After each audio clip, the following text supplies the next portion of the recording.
Satu lagi portable Bluetooth speaker untuk kita test. So, jom kita buka kat dalam dia. Tara!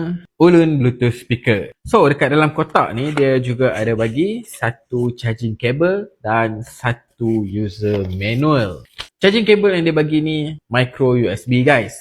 Okay, so jom kita on benda ni. Power. Bluetooth mode. So, kalau korang boleh tengok kat sini, inilah button-button untuk kita nak adjust dia punya program lah. Dia ada on off, naik, play dan pause. So, jom kita test. Okay, dia ada butang lampu juga dekat hujung ni. Kalau korang boleh nampak kat situ. Okay, butang ni, jom kita try tekan. Okay, dia kita boleh on dan juga off. Dia punya lampu on dan juga off terus. Okay, korang tengok lampu dia akan menyala dan akan bertukar-tukar secara terus lah.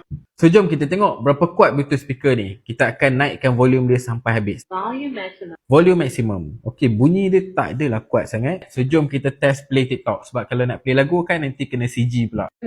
So, kita akan play TikTok lah. Komen konten saya ni. Hari-hari dah saya buat konten teacher. Okay. Teacher Saya Fatin Nabila. biasanya, contoh macam Aura hari ni Guru. kan, saya buat konten pasal sebab newbie tak grow dekat TikTok.